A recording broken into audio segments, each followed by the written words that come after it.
this video is going to be. I'll probably upload it regardless, because where I live is not very quiet. You might be hearing a plane right now. Worse than the plane, though, is at a certain point my ancient heater. I was trying to think. Oh yeah, central heating might start screaming and sounding like if a robot was getting murdered and was sort of semi-sentient of it. I imagined that their robot scream would sound like my heater. Yes, very specific.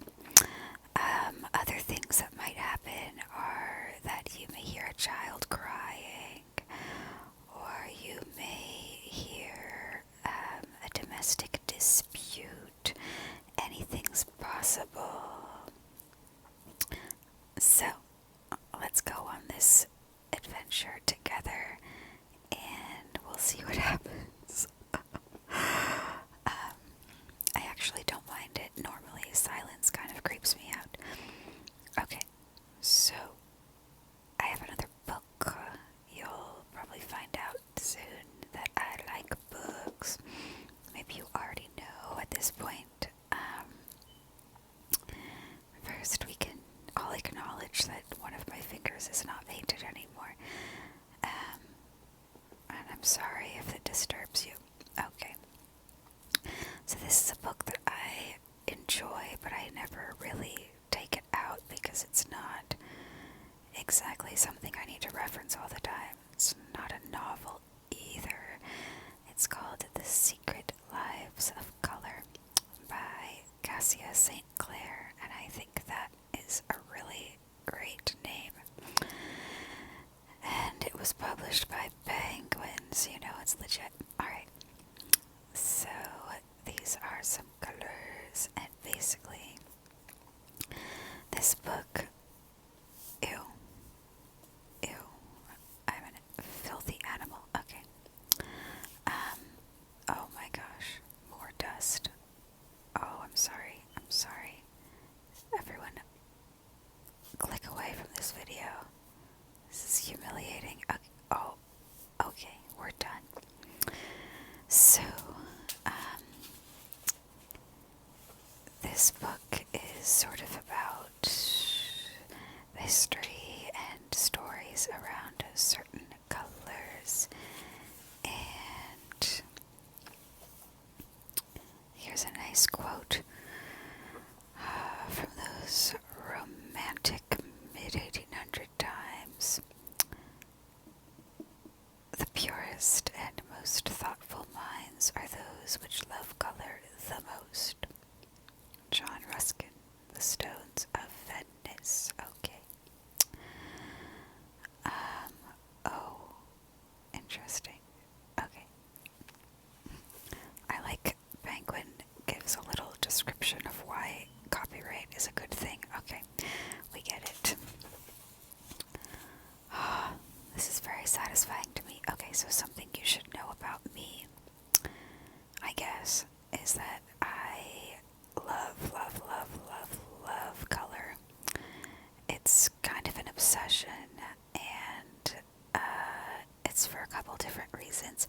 I do paint, I teach art. It's not my main job, but it's a job that I really love, mostly to older people. I don't want to get too specific, but also through medical, through hospitals, things like that. And yes, I just love it, love my students, love teaching it, and I also used to work as a makeup artist. I do still sometimes, but I don't really advertise it anymore. It's just people who already know that I do it will hire me occasionally for photography mostly. I really don't like working on film sets. Not that I did that much, but I don't love it because is, and they are. It's not about diva actors or anything like that. I've never had a problem there. It's just that no matter how much time they say they're gonna give you, there's never enough time, so they're kind of simultaneously demanding that you do a perfect job and also rushing you the whole time. And it's really stressful to kind of be watching on the sidelines always and having to interrupt or like grab the actress who's thinking about a million other things to fix the lipstick, because once it goes to final editing and suddenly there's a scene where her lipstick's off or whatever, that drives me and the director and the editor and the viewer totally insane. But on a film set, you're just the makeup artist, so you don't feel like you have a ton of authority to just bust in there among all the lighting equipment and all that shit, stuff, and demand that the actress like hold still while she's also getting her mic fixed and running over her lines and, so, drinking coffee and someone's yelling at her and then you have to fix the makeup. So that annoys me. That was a really rambly way of describing something that's barely relevant. But for photography, I enjoy that more because you have more time. There's not as much equipment in the way. The actor is literally only thinking about their image, or sorry, the model. So they're gonna accept you like coming toward them and dabbing them with stuff. Oh, I am just gonna turn my phone on silent real quick. That would be a real bummer. Oh, it already is. Great. Look at me being prepared. Okay. If you're still watching this, you've now discovered that I am a criminal rambler. Okay. So, oh yeah, so makeup and color and painting and art.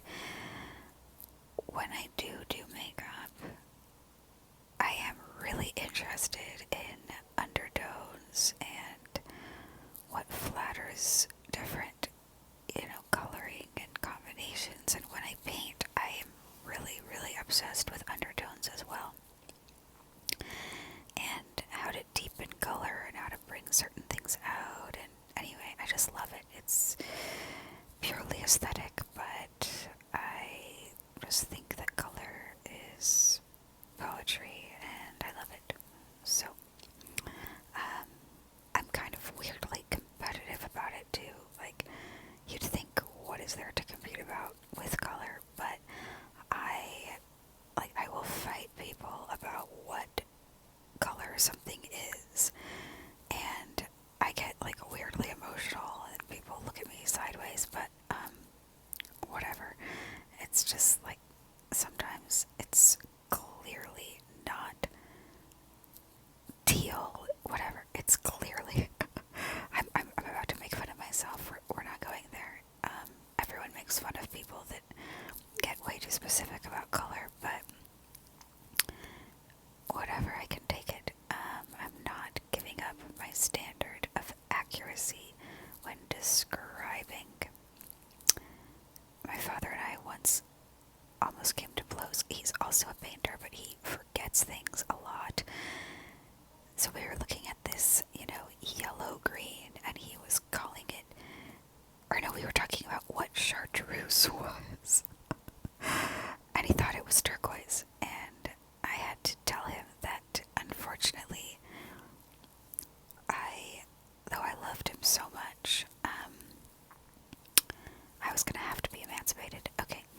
Anyway, chartreuse is quite clearly a greenish yellow or a yellowish green. I'll accept either order, but I would stick to greenish yellow. Alright, that's enough.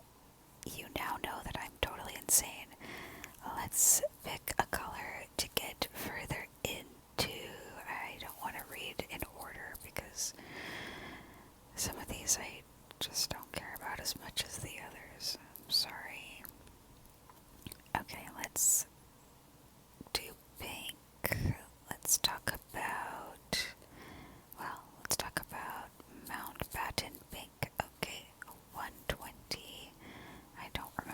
this is about, so I am curious. Da, da, da, da, da, da. Da, da, da, da, da, da, da. Da, da, da, da. Oh, that's too much. Pews. Gosh. Okay, Mountbatten pink is this kind of weird color. Alright. Dull lavender gray pink. Okay. Well, that's kind of. Actually, I like it. Okay, it's interesting. Let's talk about it. So, Mountbatten pink. For the first 6 decades of the 20th century, at precisely 4 p.m. each Thursday, the horn of a large cruise liner would sound across Southampton water, and a Union Castle ship would slip from its berth and steal south, bound for Cape Town. Even if the timing hadn't been as regimented, it would still have been difficult to mistake these ships for any other.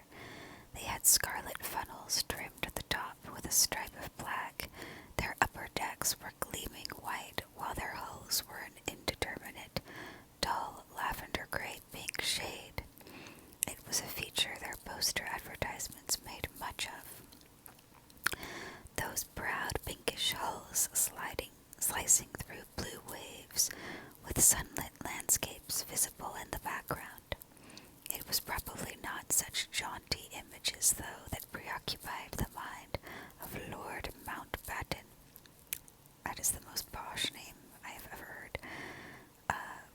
I think that's something to do with the royal family. I don't know. The British statesman, while he was about aboard his ship, the HMS Kelly, in 1940. In the first year of the Second World War, the Royal Navy had suffered tremendous losses. The Luftwaffe. Okay, I'm sorry, nothing to do with waffles. Luftwaffe. Okay. Sighted convoys from above, while packs of German U-boats closed in from below. The sheer loss of life was terrible enough, but during the war, Britain was utterly dependent on the supplies being brought in from abroad. It was all too clear that something needed to be done. Captains began testing different kinds of camouflage in the hope of evading their hunters. Some elaborated on the strident dazzle designs that had been used during the Great War, the aim of which was not to hide the ships, but like the bold stripes on a zebra, to confuse attackers, making it difficult for enemies to estimate the dazzle-painted ships' bearing, speed, and distance. Others tried two-tone grays, dark on the hull, pale on the superstructures, so that the ship's coloring echoed the difference between sea and sky. Perhaps it was these efforts that were in Mountbatten's mind when he noticed that a requisitioned Union Castle liner, still bearing its civilian livery, disappeared.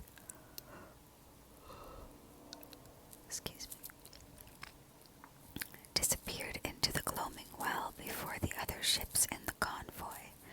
He became convinced that the Union Castle's distinctive hull color might be the very thing that the Navy had been looking for. While it stood out during the day, at dawn and dusk, 2 of the most treacherous times for attacks on ships, the dull, pucey color seemed to disappear. Before long, all the destroyers in his flotilla were painted medium gray with a dash of Venetian red, a tone that quickly became known as Mountbatten pink. Other captains followed Mountbatten's lead, and the color might have spread across the entire Navy had it not been the official camouflage section of the Admiralty, which began putting different paints and patterns through their bases.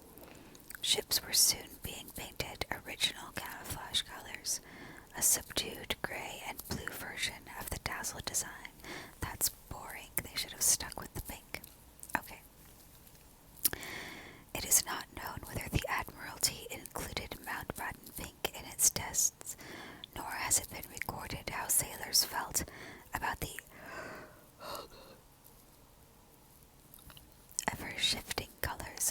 ships.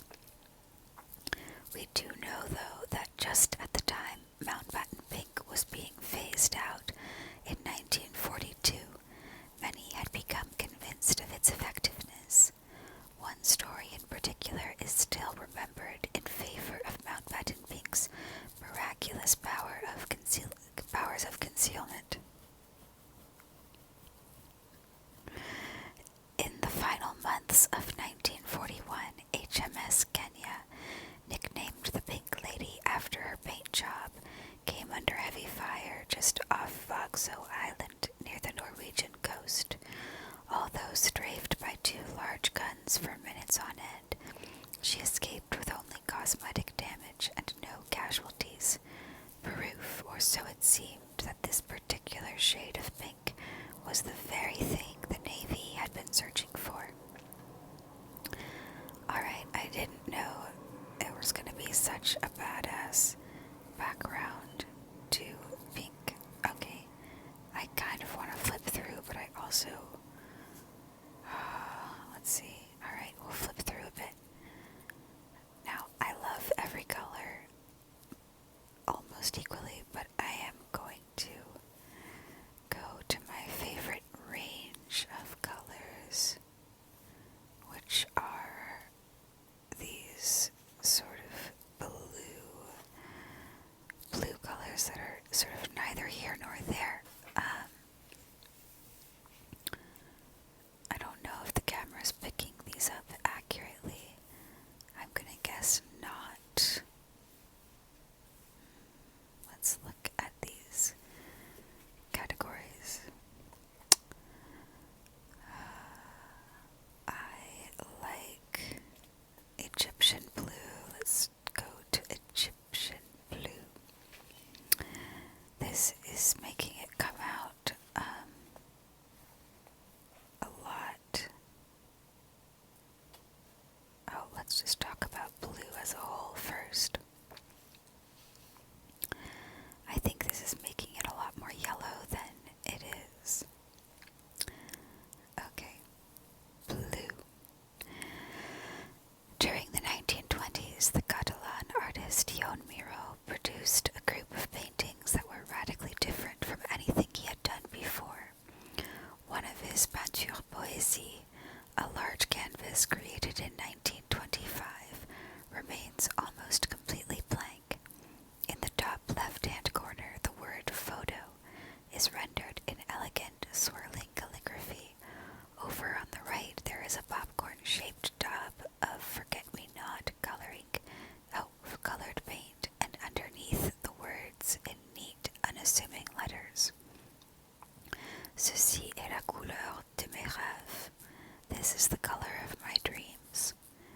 Just 2 years previously, Clyde Keeler, an American geneticist studying the eyes of blind mice, had made discoveries that indicated Miró might be onto something.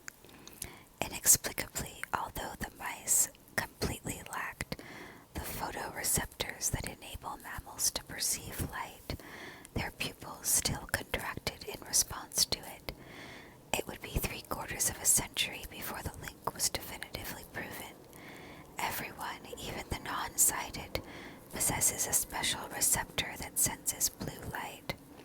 This is crucial because it is our response to this portion of the spectrum, naturally present in the highest concentrations in early daylight, which sets our circadian rhythm, the inner clock that helps us sleep at night and remain alert during the day.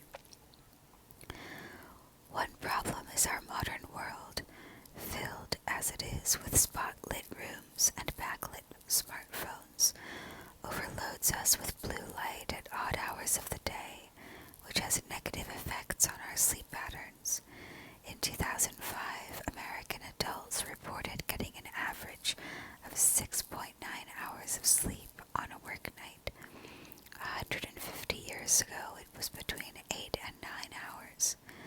Westerners have a history of undervaluing all things blue. During the Paleolithic and Neolithic periods, reds, blacks, and browns reigned supreme. The ancient Greeks and Romans admired the simple triumvirate of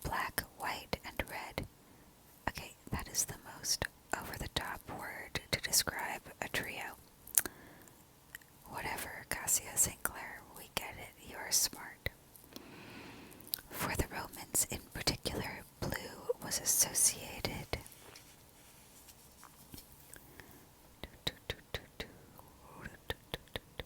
with barbarism. Writers from the period mentioned that Celtic soldiers dyed their bodies blue, and Pliny accused women of doing the same before participating in orgies. Wow. I wonder if Blue Man Group was inspired. Okay. In Rome, wearing blue was associated with mourning and misfortune. Exceptions to this ancient aversion to blue are more common outside Europe. The ancient Egyptians, for example, were evidently very fond of it. It was largely absent, too, from early Christian writings. A 19th century survey of colored terms used by Christian authors before the 13th century reveals that blue was the least used, at a mere 1% of the total. It's kind of interesting because I wonder, when did the Virgin Mary start? Oh, they are talking about it. Alright. It was during the 12th century that a sea change occurred. Abbot Suger, a prominent figure in the French court and an early champion of Gothic architecture, fervently believed colors, particularly blue, to be divine. He oversaw the reconstruction of Saint-Denis Abbey in Paris in the 1130s and 40s. It was here that craftsmen perfected the technique of coloring glass with cobalt.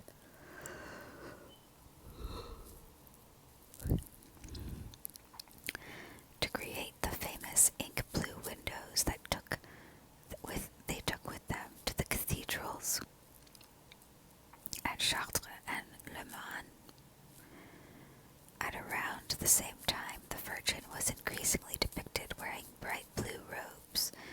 Previously, she had usually been shown in dark colors that conveyed her mourning for the death of her son. As the status of Mary and Marian-centered devotion waxed in the Middle Ages, so too did the fortunes of her adopted color. From the Middle Ages, the pigment most commonly associated with Mary was the precious pigment ultramarine, which remained the most coveted bar none for centuries. This was not the only substance to have a huge impact on the history of blue, however. Indigo was also decisive. Although the first is a pigment made from a stone, and the second a dye wrung from fermented plant leaves, they share far more than you might imagine. Both require care, patience, and even reverence in their extraction and creation. While colormen and painters were laboriously grinding and kneading the one, dyers would be stripped to the waist, beating air into nauseating vats of the other. The pigment's expense helped stoke desire and demand in a dizzying circle that ended only with the creation of synthetic alternatives in the 19th century. Although it was traditionally the color of sadness, many cultures, including the ancient Egyptians, Hindus, and the North African Tuareg tribe, have included a special place for blue and blue things in their lives. A large number of businesses and organizations use a dark shade for its anonymous trustworthiness in their logos and uniforms, perhaps little considering that its history of brisk respectability began with the armed forces, particularly the navies.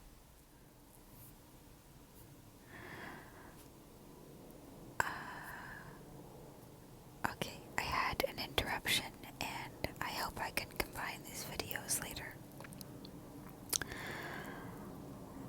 Bum, bum, bum, bum. Okay, let's see here.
was just under one-third. A recent survey conducted across 10 different countries on 4 continents found that blue was people's favorite color by a considerable margin. Similar surveys conducted since the First World War returned similar results. It seems blue, once considered the color of degenerates and barbarians, has conquered the world. Okay, I think that is enough for today because I have made myself very sleepy. If you want me to talk about more secret colors or secret history of colors, let me know and I will. I promise I'll eventually do other things than reading out of books, but to be honest, it's what I enjoy most.